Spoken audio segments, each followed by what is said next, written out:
Yung mga Amerikanong pulis, ang gwapo pa rin. Sobrang gwapo ng mga Amerikanong pulis. Talagang, may mga pulis ba dito na Pilipino? Wala, no? Sinisigurado ko lang. O, tuloy itong joke na to, ha? Ang gwapo ng mga pulis, promise. Nahuli ako doon. Paglapit sa akin, ganito manghuli mga pulis doon. Sir, do you know why I'm following you? Sabi ko, I don't know, but I like it. Ang ganda-ganda ng Amerika, yung mga signboard nila. Di ba? Papunta ka ng Ohio, Toledo, Dublin, Cleveland. Alam mo, exit. Ganda. Kaya hindi ka maliligaw eh. Magtanong ka sa Amerikano, hey, where's Bellevue? Go straight, 32nd Avenue, turn left, 30th Street, turn right. There's Bellevue. Sa Pilipinas, pag naligaw ka, patay kang bata ka eh. Saan po yung Makati? Ay, diretso ka. Pagdating mo sa kanto, may puno ng nyog, no? Tatlo yung bunga, no? Tama, no? Tatlo yung bunga. Lagi may naka-backup eh. Tatlo yung bunga, no? Nakatambay, gagalo lang. Medyo inog inisa, di ba? Pag nakita mo yung puno ng nyog na kumanang ka, may asong puti, tumatahol. Sabi ko, paano pag wala yung asong puti doon? Required sila magpalit ng asong puti doon. Tama, di ba? Tama. Oo, required sila. Mag-left ka, pang-apat na bahay, Blung Bubong, Barangay Hall yun, doon ka magtanong. Tama, doon ka magtanong.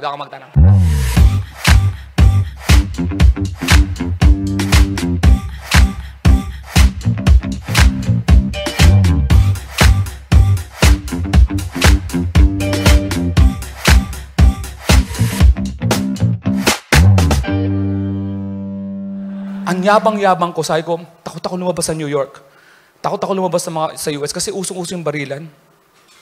Di ba nandun ako, nabaril sa Chicago, puro kayo barilan. You're uneducated. Just like, unlike in the Philippines, we are educated people. Yun, nabalit na ako, may damaril dito sa Ateneo. Pero hindi pa rin ako patalo. We're educated.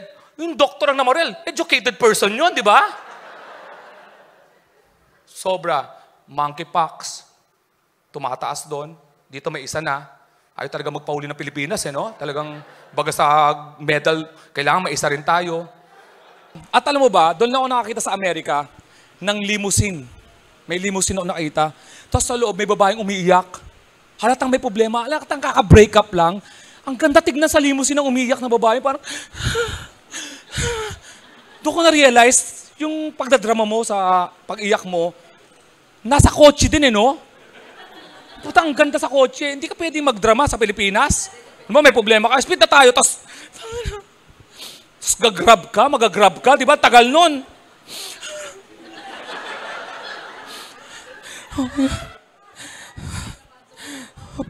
Opo, grab share po, grab share. Ang hirap umiyak doon, may ka-share ka. Hindi mo naiintindihan, kuya eh. Ang hirap pala magdrama pag mahirap ka, no? Dapat, no? Bino mo, kung nag-angkas ka, di ba? Atangin na, kuya. Pare, daan-daan naman, pare. Mahirap sa tricycle, di ba? Puta, speed na tayo. Para. Ma'am, special. Sakit, di ba? Buti pa sa'yo, special ako. Pinakamahirap sa jeep, no? Ano? Break na tayo? Para. Utangin na mo!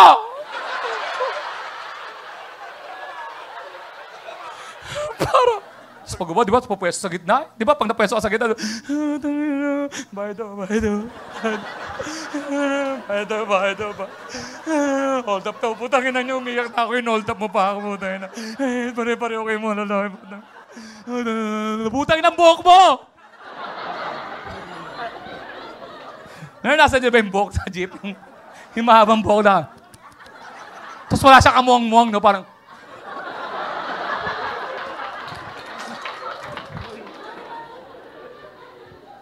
Sarap pala yung aloe vera, ha? Tayo lang talaga dito sa Pilipinas ang sila swab test ng malalim pa rin. Na-realize ko yan sa Amerika. Oo, tayo lang talaga yung sinusundot dun sa... Yung pwede kang mamatay dahil sa amnesia o... Para malaman lang na negative ka, pwede masundot yung utak mo. Ganun talaga tayo mga Pilipino eh. Kailangan may konting danger no?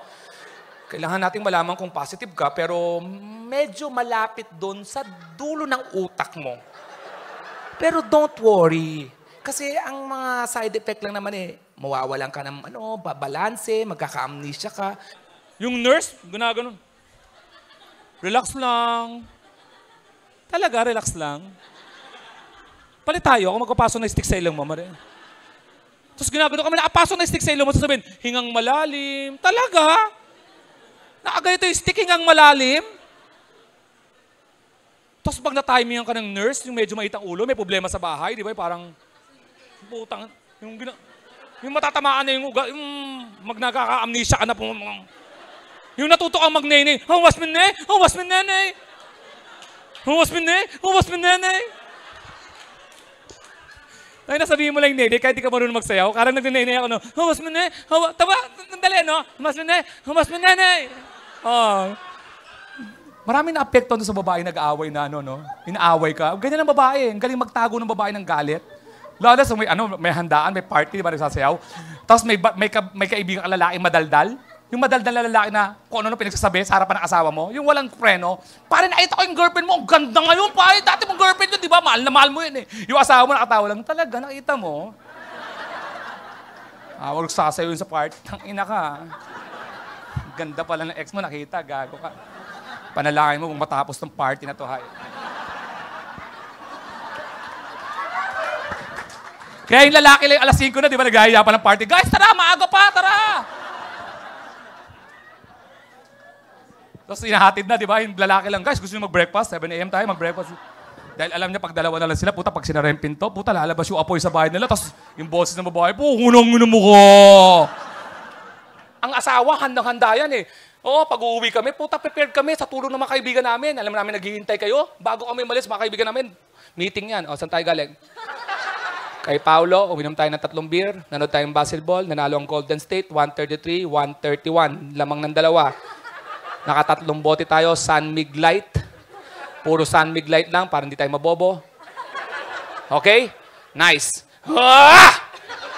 Puta, nagdadrive yung lalaki. 133-131, Golden State, Paulo, San Mig Light. Pagdating yan, saan galing? Nanalo yung Golden State, 133-131. Nag-inuman kami kala Paulo. 3 bote ng San Mig Light na inom. Pinakamatalino kami. Kailan kami nagiging bobo? Patulugin nyo. Tapos 5 seconds, bigla mo gisingin. Tanong mo kagad, babae ka ba? Pinakabobong lalaki yon. Oo! Yung utak namin nun, naka-blue screen. Biglang tinakda sa saksakan eh. Yung sex toys, ang ganda tumambay sa sex toys. Sa US. Oo, di ba sabi nga ni kanina, ang sex toys pag umasok doon, hindi lagi para sa kanila, no? Andito lang, para sa mga friends. Oo, tinignan ko lang. Curious lang, out of curiosity, di ba? Di ba? Walang tumata. Tapos yung bayaran, pag nagbabayaran ka sa sex toys, hindi ko sinasayang bumili ako ng sex toys, no?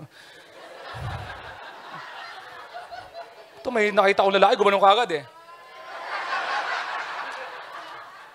Oh, alam mo sa sex toys na bumili ka, customer ka, nahiyang-hiya ka, di ba? Hindi kayo nagtitigan ng cashier. Paano lang yan? Cash o credit card? Tunga na credit card? Gago ka ba? Cash to. Walang titigan niya, gago ka ba? Ayoko magkaroon ng hold-upan dun sa sex toys. Dapat ang mga hold-upper nakapokus sa sex toys. Walang magre-reklamo. Diba, pumasok, hold up to! Diba, puta na. Pare, ba't ka nang hold up dito? Gago ka. Kasi, puta na may TV Patrol kasunod dyan, diba? Dito po tayo sa sex toy kung saan ang hold-upan. Kausapin po natin si Alex Calera, isa sa mga customer. Hindi. Napadaan lang ako, grabe. Naligaw ako eh. Akala ko kasi may Bible, mga Bible. Naghanap ako ng Bible eh. Akala ko 6 toys. 6 na toys ang hinahanap ko eh. 6 na toys.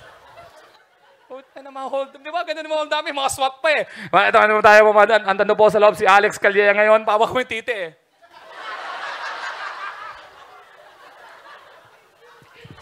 Tumakbo po yung bumili tapos binato sa akin.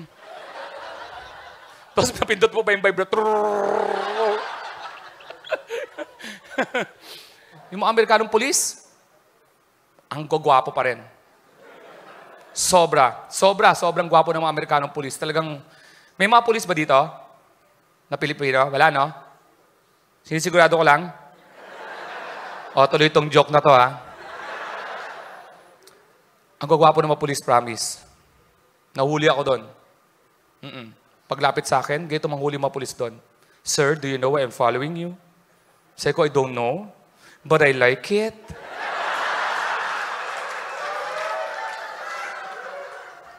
Ang ganda-ganda ng ng Amerika, yung mga signboard nila.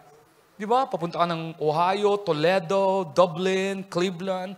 Alam mo, exit. Ganda. Kaya hindi ka maliligaw eh. Magtanong ka sa Amerikano, hey, where's Bellevue? Go straight, 32nd Avenue, turn left, 30th Street, turn right, there's Bellevue. Sa Pilipinas, pag naligaw ka, patay kang bata ka eh. Saan po yung Makati? Ay, diretso ka. Pagdating mo sa kanto, may puno ng nyog, no? Tatlo yung bunga. Tatlo yung bunga no? Tama, no? Tatlo yung bunga. Lagi may naka-backup eh. Tatlo yung bunga no? Nakatambay, gagalo lang. Medyo inog inista, di ba? Pag nakita mo yung puno ng nyog na kumanang ka, may asong puti, tumatahol.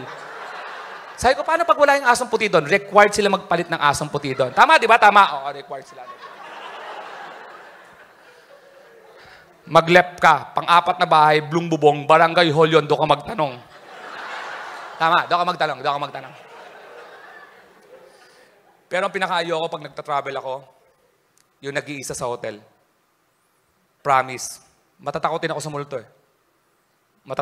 Inaamin ko, oo, takot ako sa multo, kaya pag binibigyan ako ng malalaking kwarto, pucha, patay tayo dyan. Hindi ako makakatulog pa. Yung kama ka, tapos katapat, yung Victoria na kurtina, tapos bintana, puta na, very prone sa multo yan.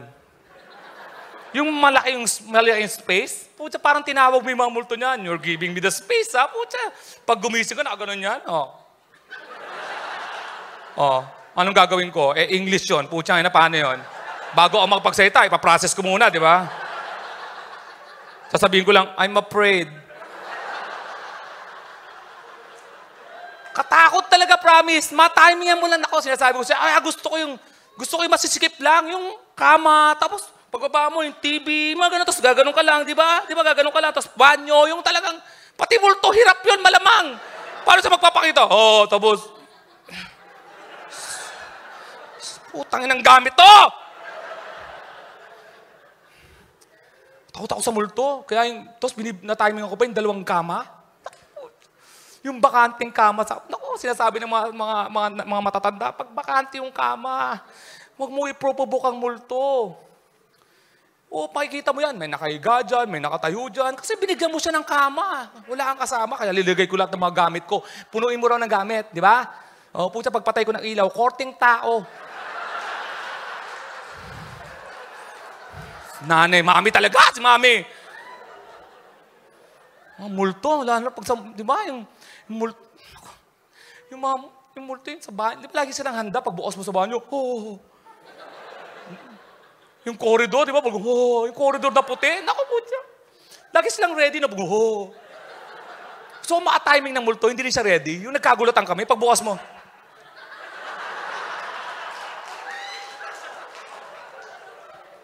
ano ba? Hindi pa ako ready.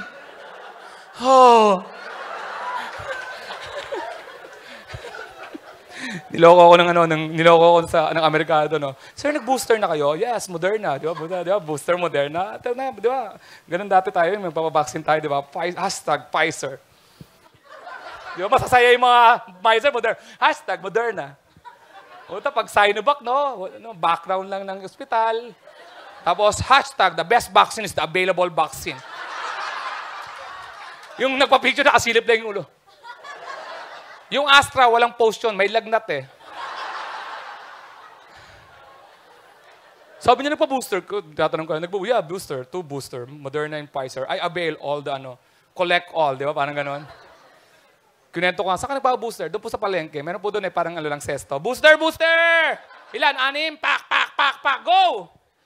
Pero ito, sa US, kailangan ko ng antigen nasal. Ginawa namin sa Canada yung ginawa ko ulit sa US. Pero, siyempre, anticipating tayo sa Canada kami, uuwi kami, kailangan ng antigen eh. Ang laki ng katawan ng nurse, Canadian. Sinaalala ko pa yung Wasman, di ba? Naalala ko. Putang na, sabi ko, putang laki ng katawan. Ito yung parang ganyang braso, pare. Ikaw yung gauge, ikaw yung legend, Legend. Tapos, laki ng braso. Puta, napapikit ako eh. Puta, dito lang sa ibabaw. Ginanon lang, oh. Puta na mukha. I want more. Deeper. Maraming salamat mga kaibigan. Enjoy the rest of the evening. Sana po nag-enjoy kayo. Coming to America. Maraming salamat mga kaibigan. Enjoy the rest of the evening. Maraming salamat po at Punchline with Alex Calleja. Sana po nag-enjoy kayo at patuloy kayo sa suporta sa stand-up comedy.